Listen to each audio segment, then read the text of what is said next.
अस्सलाम वालेकुम। Welcome to my channel खौफनाक कहानियाँ विथ माजिद। तमाम वीडियो अपडेट के लिए खौफनाक कहानियाँ विथ माजिद को सब्सक्राइब करके बेल आइकन को ऑन कर दें। बढ़ते हैं आज की स्टोरी की तरफ। वो बाजी जीत चुकी थी और शायद फ़िज़ा में गूंजने वाले वहशतनाक कहके उसकी जीत का ऐलान कर रहे थे। यूं लगता था जैसे वक्त की शहरक पर नारा देवी के खूनी पंजे गड़े हुए हों। नावल का इतना हिस्सा लिखने के बाद मेरा दिमाग काफ़ी हद तक मामूल पर आ चुका था। रात के 11 बज रहे थे। सुबह की ट्रेन से मुझे वापस आना था। चुनाचे मैंने नावल का नामुकम्मल हिस्सा लपेटा और अपने बैग में रख दिया। अचानक मेरी निगाह अंगूठी पर पड़ी। ना जाने उस अंगूठी में क्या तलिस्म था। मैंने दिल ही दिल में कहा और अंगूठी को अपने बैग में रख लिया, ये सोचकर कि जैसे ही घर जाऊंगा इसे दोबारा नज़र आने पर पहन लूँगा। लाइट ऑफ करने के बाद मैं अपने बिस्तर पर सोने की गर्ज से लेट गया। चुनाचे किस वक्त नींद की देवी ने आ सुलाया। टेबल पर रखी घड़ी का अलार्म सुबह 5 बजने का ऐलान कर रहा था। मेरी ट्रेन का वक्त रवानगी सुबह 6:30 बजे था। मुझे रुखसत करने वालों में मेरे काफ़ी मदाह शामिल थे, जिन्होंने अपनी दुआओं के साथ मुझे रुखसत किया। तकरीबन 6 घंटे का सफ़र गुज़र चुका था। मंजिल अभी भी 12 घंटे की मुसाफत पर थी। मैं ख़ुद को कोस रहा था कि हवाई जहाज़ के ज़रिए क्यों ना आया। वक्त काटना मुश्किल हो रहा था। फिर न जाने क्यों हाथ नावल की तरफ बढ़ते चले गए। एक बात आपको बताता चलूं, इस नावल के सिलसिले में बहुत ही अजीब बात यह थी कि ये नावल मैं खुद नहीं लिख रहा था, बल्कि ऐसा लगता था जैसे मैं किसी के अदा किए जाने वाले लफ्ज़ों की डिक्टेशन कर रहा हूँ। एक मर्तबा फिर वही गैर मरी कुव्वत मुझे नावल मुकम्मल करने पर मजबूर करने लगी। नारा देवी जा चुकी थी। आहिस्ता आहिस्ता सबको होश आने लगा। होश में आने के बाद हर चीज़ अपनी असल जगह पर थी। सारा वाक़या एक ख्वाब की मांद मालूम होता था। अगर उसकी सच्चाई का कोई सबूत था तो सिर्फ शैला, जिसे देवकामद अज्जा निकल चुका था। मिर्ज़ा जी के होश उड़े हुए थे। वो तकरीबन चीखते हुए बोले, शैला कहाँ है मेरी बच्ची। उनके अल्फाज टूट रहे थे। वो तकरीबन गिड़गिड़ाते हुए सूफ़ी साहब से बोले। हर चेहरा सवालिया निशान बना हुआ था। सूफ़ी साहब ने आंखें खोली और गहरा सांस लेते हुए कहने लगे, मैं हार गया मगर हम जीत गए हैं। यह ऐलान फ़तेह था या शिकस्त, ये किसी की समझ में ना आया। इस बात का एहसास खुद सूफ़ी साहब को भी हो गया था। वो बोले, घबराएं नहीं, आपकी बच्ची खैरियत से है और परसों तक इंशाअल्लाह वो यहाँ मौजूद होगी। मगर वो है कहाँ? हर ज़ुबान से यही सवाल निकला। ये बताने की हमें इजाज़त नहीं है। हाँ, इतना बता देते हैं कि वो जहाँ कहीं भी है खैरियत से है। शैला को खोए हुए आज तीसरा दिन था। सूफ़ी साहब के कहने के मुताबिक आज उसे वापस आना था। सुबह ही से हर शख्स की निगाहें दरवाजे पर जमी हुई थी। वक्त को पर लगे हुए थे। सुबह दोपहर और दोपहर शाम में ढल गई थी। तारिक बेचारगी के आलम में छत पर लेटा आसमान पर नमूदार होने वाले सितारों को घूर रहा था। उसके बेकरार सीने से आह निकली, जिसके जवाब में उतनी ही दर्द भरी आवाज़ में किसी ने कहा, यूं तड़प कर खुदारा मुझे ना तड़पाओ। तारिक ने चौंक कर आवाज़ की सिमत देखा। तारिक दीवानावार चिल्लाया, शैला कहाँ है? वो ठीक तो है? पूछा भी तो किसका? मेरे सवाल का जवाब दो। तारिक पूरी कुव्वत से चीखा। उसके बारे में तो तुम्हारा सूफ़ी पहले ही बता चुका है। तुम जिस शैला की बात करते हो वो तो तुम्हें 5 साल से चाहती है और मैं तो तुम्हें उस वक्त से चाहती हूँ जब तुम बमुश्किल 5 वर्ष के थे। तुम्हें तो शायद अपने चाचा का वो आंगन भी याद ना होगा जहाँ मैंने अपनी ज़िंदगी के कीमती साल तुम्हारे इंतज़ार में गुजारे। आज तुम मुझे मोहब्बत का सबक सिखा रहे हो। तारिक, मैं तुम्हारे लिए सब कुछ छोड़ आई। मैंने तो अपनी वापसी के तमाम रास्ते बंद कर दिए, अपना हर रिश्ता नाता तोड़ दिया, सिर्फ तुम्हारे लिए। अपनी तमाम कश्तियाँ जलाकर भी तुम तक ना पहुँच सकूँ? नहीं तारिक, तुम मुझे नहीं छोड़ सकते। अगर तुमने मुझे ठुकरा दिया तो मैं तुमसे वाबस्ता हर चीज़ को जलाकर खाक कर दूंगी। मैं अपनी मोहब्बत छीन कर हासिल कर लूँगी। याद रखो, अगर अब तुमने मेरी मोहब्बत की तज़लील की तो तुम्हारे सामने तुम्हारे अपने लाशों की सूरत में बिखरे हुए पड़े होंगे।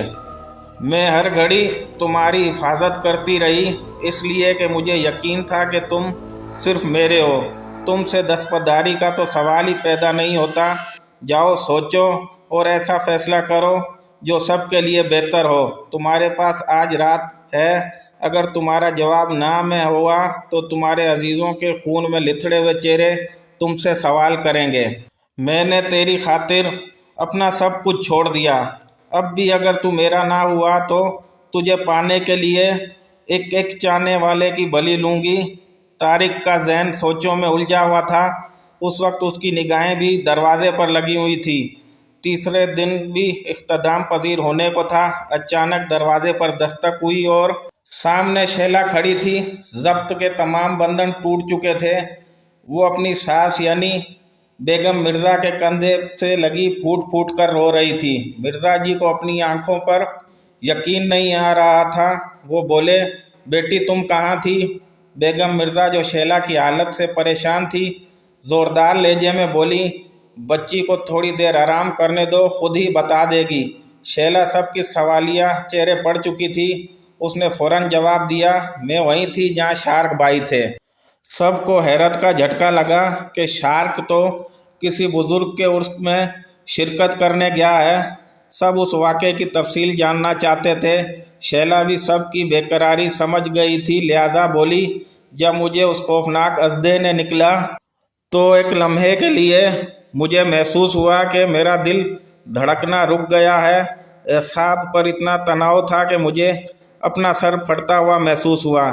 जब अजदे का मुंह बंद हुआ तो अंदर इतनी तारीकी और घुटन थी कि मेरी धड़कन वाकई थम गई। शायद मैं बेहोश हो गई थी। जब मुझे होश आया तो मैं एक अजीब और गरीब जगह पर थी।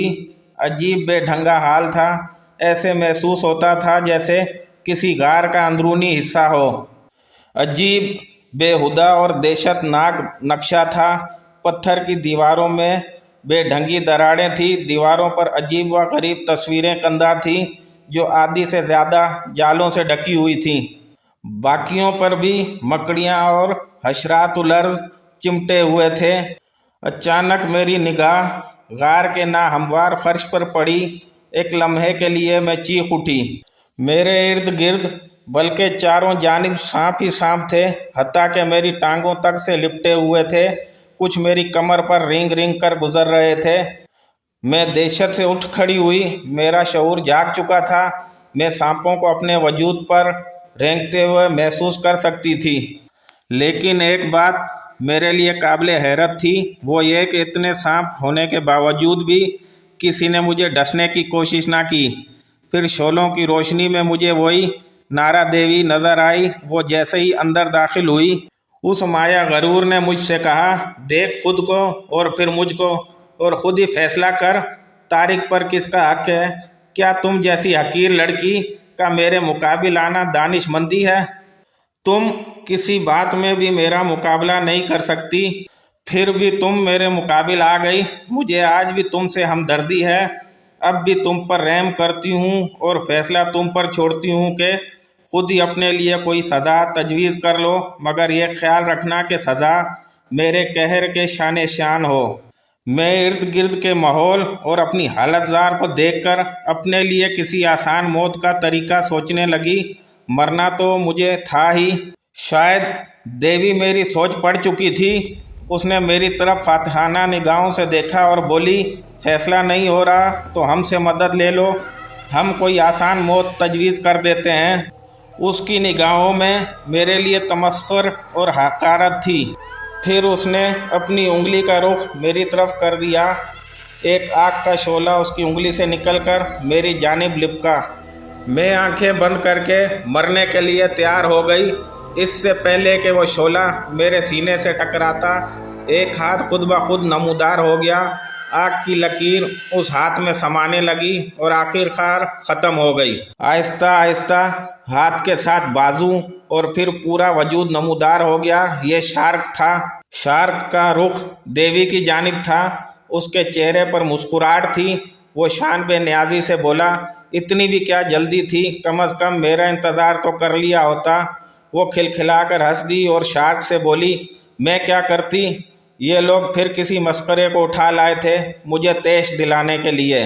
देखो शार्क, मैंने आखिरी फैसला तुम्हारे भाई पर छोड़ दिया है। अगर वो मुझे अपना ले तो सब मज़े में रहेंगे, अगर वो मुझे मायूस करेगा तो मेरी वहशत जाग उठेगी, फिर सब कुछ ख़त्म हो जाएगा। वो तन्हा होकर भी मेरा ही होगा। शार्क मायनी खेज अंदाज में मुस्कुराया और बोला, सुनो नारा, मैं अपनी भाभी को लेकर जा रहा हूँ, फिर मिलेंगे। आज की इस मुलाकात को अधूरा समझो। देवी ने गुस्से में कुछ कहना चाहा, मगर उससे पहले ही शार्क ने हाथ खड़ा करके कहा, बस अब बाकी बातें अगली मुलाकात पर होंगी और वो शायद हमारी आखिरी मुलाकात होगी। मेरी हालत का शार्क को पहले से अंदाज़ा था। उसने खुदा जाने क्या किया, मेरे जिस्म से लिपटे हुए तमाम सांप कच्चे धागों की तरह टूटकर गिरने लगे। मुझे ऐसा महसूस हुआ जैसे मेरा पूरा वजूद सफ़ेद चादर में लिपट गया है। हर तरफ खून और गलाज़त बिखरी पड़ी थी। मेरा सिर चकराया। जब मुझे होश आया तो मैंने खुद को किसी दरगाह के हुजरे में चटाई पर पड़े पाया। मैं सफ़ेद लिबास में मबलूस खुद को हल्का फुल्का महसूस कर रही थी। मेरे पास एक खातून बैठी थी जो मुझे होश में आते देखकर मुस्कुरा उठी। चंद लम्हों में शारिक भाई आए। उन्हें देखकर मेरे ज़ब्त के तमाम बंधन टूट गए। मैं कितनी देर उसके सीने से लगी रोती रही। मुझे यकीन हो चला था कि शार्क के होते हुए कायनात की कोई चुड़ैल मुझसे तारिक को नहीं छीन सकती। मैंने जब शार्क से घर चलने को कहा तो वो बोला कि मुझे 1-2 रोज़ बाद रवाना कर देगा और फिर खुद भी आ जाएगा। अब जो कि मैं वहाँ पहुँच गई थी, इसलिए शार्क ने कहा कि उर्स की तकरीबात में शिरकत कर लो। शार्क की वजह से काफ़ी लोग मुझे जान गए थे और शायद शार्क की वजह से ही मेरी इज्जत भी करते थे। उनके अंदाज से अकीदत छलकती थी। शार्क की पुरस्रार शख्सियत की गिरें खुल रही थी। फिर शार्क ने मुझे वापसी के लिए रवाना किया। मैंने उससे लाख कहा कि मैं तुम्हारे बगैर नहीं जाऊंगी, लेकिन उसका इसरार था कि तुम्हारी वापसी के लिए जिस वक्त का कहा गया था वो यही है। मेरे खौफ को और परेशानी को शार्क ने भांप लिया था। वो बोला, शैला भाभी, आज की रात जैसे तैसे करके गुजार लें। कल इंशाल्लाह मैं देवी की मौत का राज लेकर आ जाऊंगा, जिसे अग्नि देवता ने कहीं छुपा दिया है। सबके दिलों में खुशी के महल तामीर होने लगे कि बस आज की रात मुश्किल है, कल से यह मनहूस औरत हमेशा के लिए जान छोड़ देगी। मगर तारिक की एक ही बात ने सबकी खुशियाँ रेत के महल की तरह ढेर कर दी। मैं आपको बताना नहीं चाहता था, मगर शायद अब बताना ज़रूरी हो गया है। नारा देवी ने मेरे सामने 2 राहें रख दी हैं। अव्वल तो ये कि मैं उसे अपना लूँ, दूसरी ये कि उसे ठुकरा कर पूरे ख़ानदान की मौत का ज़िम्मेदार बन जाऊँ। सबसे बड़ी गलती जो मैं जज्बात की रूह में बह कर चुका हूँ वो नारा देवी की मोहब्बत को ठुकराना है। मैं उसको बुरी तरह ठुकरा आया हूँ और शायद आज रात वो मुझे मजबूर करने के लिए फिर आन मौजूद होगी। मैं आप लोगों को अंधेरे में नहीं रखना चाहता था। नारा देवी आग का मकरूह तरीन रूप है। आग सिर्फ जलाना जानती है। कौन जल रहा है, आग को इससे कोई मतलब नहीं होता। मैं जानता हूँ कि उसका पहला शिकार शैला होगी। अगर शार्क आज रात तक उसकी मौत का राज लेकर आ गया तो शायद हम बच जाएं। फिर वो मेहमानों से मुखातिब होकर बोला, नारा देवी के वजूद पर तो अब आप सब लोगों को भी यकीन आ गया होगा। मैं नहीं चाहता कि आप लोग हमारी वजह से मुसीबत में आएँ, इसलिए बेहतर होगा कि आप लोग आग भड़कने से पहले महफूज मकामात पर पहुंच जाएं। फिर तारिक मिर्ज़ा जी से मुखातिब होकर बोला, पापा, मैंने दुनिया में आप और शार्क के बाद सबसे ज़्यादा शैला को चाहा है। मैं शैला के बगैर जीने का तस्वर ही नहीं कर सकता। अगर मुझे यकीन होता कि नारा देवी को अपनाकर शैला की जान को कोई ख़तरा नहीं होगा تو شاید میں اپنی قربانی دے دیتا، مگر میں جانتا ہوں کہ وہ زہریلی ناگن شیلا کو کبھی نہیں چھوڑے گی، اس لیے میں نے فیصلہ کر لیا ہے کہ شیلا اور اپنی بقا کی جنگ میں خود لڑوں گا۔